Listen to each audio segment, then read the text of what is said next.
Hi, my name is Michael Alexander, top sales trainer here at Eric Lofholm International. And the reason that I created this video for you, the sales manager, is to give you something that you can use right away at your very next meeting.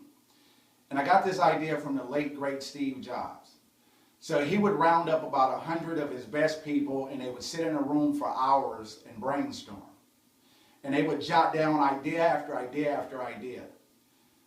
And after they had written about 100 to 200 ideas, then he would have them pick the 2 best ideas. Why? Because you can't do everything that you know. Now, not to say that those other 98 ideas weren't any good. You know, some of them were probably potentially multi-million-dollar ideas. But you can't focus on more than a few things at a time.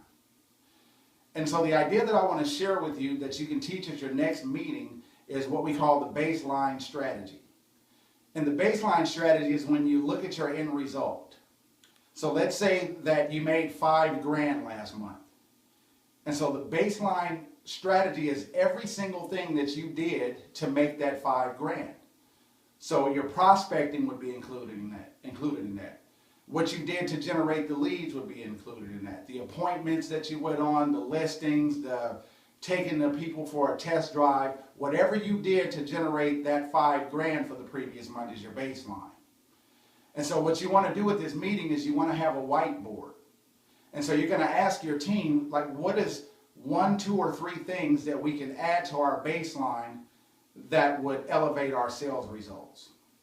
And I'm telling you, if you'll go through this exercise, you'll begin to get some really stellar ideas.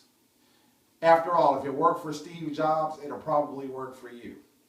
Another magic move that you want to make is you